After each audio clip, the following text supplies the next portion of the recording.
Good morning and welcome to the channel.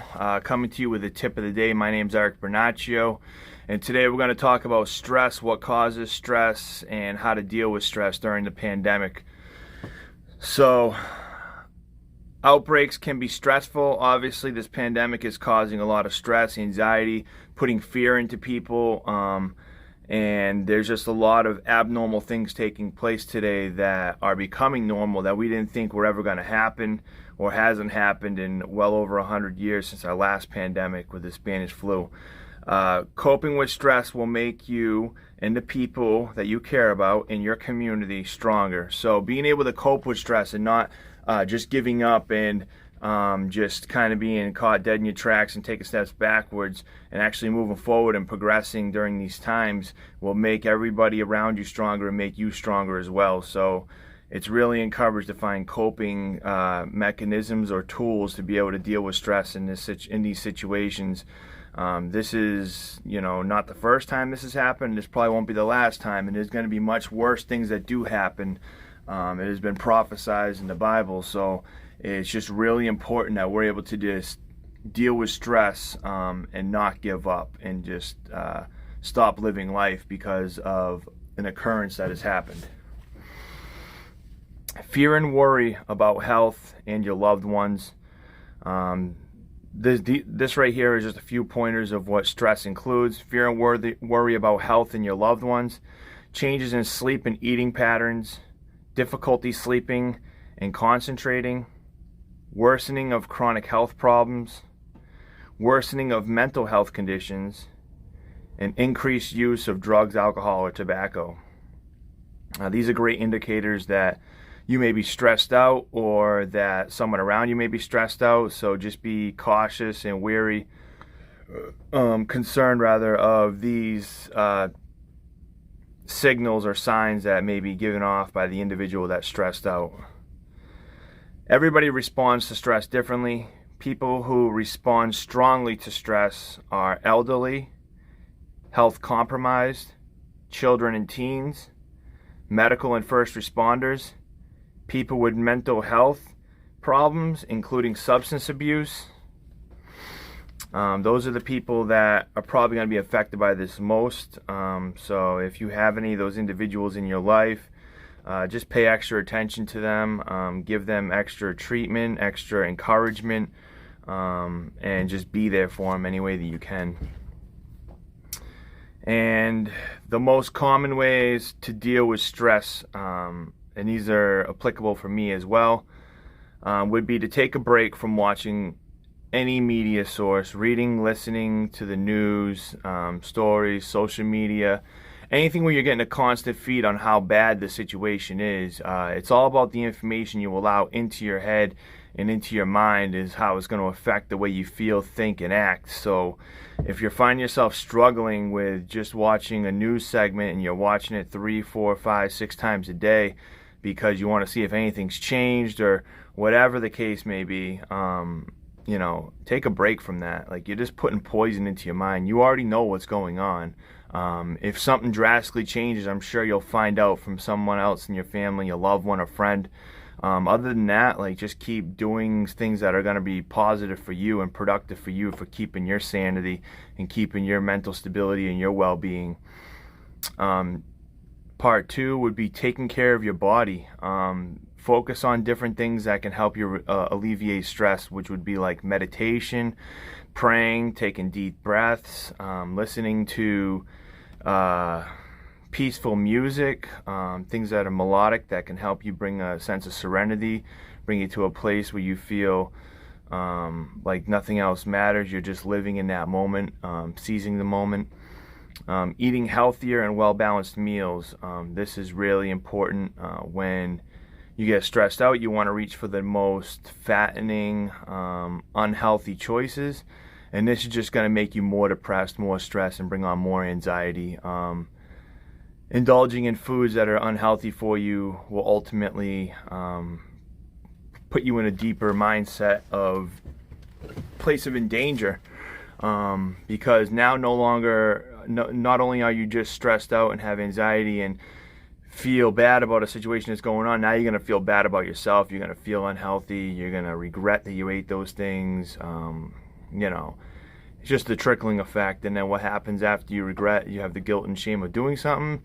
You say, oh, might as well just keep doing it again. I've already fallen off the wagon. I've already eaten it before. Nothing happened. And that's what's going to continue to happen. Nothing positive will happen from eating unhealthy. So I strongly encourage people to change their eating habits and try to eat a well-balanced meal that is nutritional for the body, for the mind, and for the soul. Exercise regularly, getting plenty of sleep. These two go hand in hand. Exercise produces a natural high. This right here is great for the mind, brings clarity, brings focus, brings you to a place where you become more cognitive. You have concentration problems. This will alleviate that. Exercise is really good for the spirit overall. It releases endorphins. There's just so many positive things. Can help manage weight. It can help you reach your goals you're trying to obtain. So I encourage everybody to get on a exercise routine or schedule that they're performing either daily or weekly, multiple times a week at the least, to be able to just release some tension, some stress, get out that anxiety, get out anything that may be bothering you. Just get in the zone and not think about it while you're doing these things. This is your release time. This is a time to find clarity and to really ponder on what is going on in your life, and think about what your next move is and how you're going to utilize the best of each situation, being optimistic. Avoid drugs and alcohol. Obviously, drugs and alcohol are really bad. Me being somebody who is consumed by alcohol and drugs for most of my life, can tell you that this just makes matters worse. No matter how little you use or whatever the case may be, or you think it might be a good idea to alleviate stress and you haven't been using them for a while, no matter where you're at, it's always a bad idea to have a drink or to consume any substances to be able to alleviate stress, because you're not doing anything about your problem. You're just putting a Band-Aid over the problem, and you're prolonging the problem, and you're potentially making the problem worse, and eventually it will become worse. So if you're thinking it's a great stress reliever, you're completely wrong. I'm a living testimony of that, and that doesn't do anything for you but just further your problems, prolong dealing with them, and you're not dealing with the underlying issue of why you're stressed out.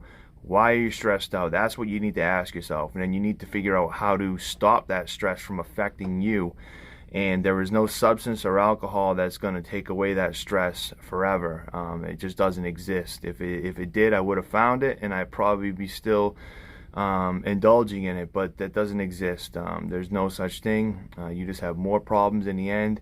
Your life becomes unmanageable, and the stresses you had are probably a lot better than the stresses you're going to end up with at the end. So you might as well just deal with the ones you have now on life's terms. Make time to unwind. Do something you like doing. You got to have some sort of disconnect from what's going on in your life on a daily basis. Make that alone time. You should be able to sit with yourself and be at peace and be happy of who you are. And if you're stripped of all your loved ones today, how do you feel about yourself? Are you identified by your employer? Are you identified by your friends, by your wife, your girlfriend, by your kids? There's no guarantee that they're going to be there tomorrow. So you should find your identity in Christ, in God, and be able to be okay with oneself and not have any of those things as your identity, but have a true identity that you've been given through our God. You really need time to separate yourself from work. You can't be a workaholic and expect to be spiritually fit and to have no physical health problems and to be mentally stable. You can't be all about a certain thing and be consumed by something. You got to have well balance in your life, and it's really important to find that balance. And by adding and subtracting things here and there, by intervals, and maybe a few minutes off of this activity you're doing and add it to this activity. You got to be able to have that perfect balance with family, with loved ones, with occupation, with school, if you're doing school, with certain hobbies that you do, with, you know, date night. Like, you got to have just that balance, and you shouldn't let one outweigh the other. They just got to all be in synchrony together, and it's hard to find that. But once you do find that balance and routine, I assure you, you will be more at peace of mind. You won't be obsessed with trying to make money. You'll be content with what you have. That doesn't mean you have to settle for less by any means, but it means that it's okay that you don't have all the money in the world. It's okay that you don't have certain things in your life. You didn't get that promotion. It's fine. You know, but you got to be able to have that balance to be able to keep your own sanity and keep good health. Connecting with others. This is huge. We are people that love and want to love each other and want to be loved, so it's good to have fellowship with friends, family, and loved ones. And now, during the pandemic, where we can't actually physically see everybody that we want to see the way we normally would, or have physical contact if we do see them, it's important to tell them how you feel. If you love somebody and you really care for them and you're grateful for them, it's important that you let them know that. That you know, send them a comment on the social media, that you send them an email, that you text them or call them or FaceTime them or video chat or whatever the case may be. Make that extra effort to reach out to someone that you've been thinking about, that you love and that you care about, or a dear friend or someone that's close to you. Just let them know how important they are of you, how proud of you, how important they are to you, how proud of them you are. Just be a word of encouragement, and the encouragement that you give out, you'll receive back, because you're going to need it at times. But it's really important to just connect with others. It's in our nature to be able to connect with others, and be able to, and just, you know, if you're at home right now and you're not able to do your daily functions you normally would, reconnect and recommit to your family. Let them know through activities and family fun time that you love them, and that you're there for them, and that, you know, you're grateful that you had this time with them, even though they might not be in school and you might not be working. You know, you got to make the best of every situation. You can't sit there and be negative. You can't sit there and just be that source of negative energy. It's really important, because what you put out, other people see, and you're probably going to have some sort of influence on other people around you that look up to you and that love you. So don't put out anything that you don't want others to consume. It's really important. But this right here was just a few coping skills with stress during the pandemic. Also just people that are likely to get stressed during the pandemic, and just signs of people that are stressed during the pandemic. So if you like this video, like, share, comment, subscribe, and tune in for the video tomorrow. Have a great day.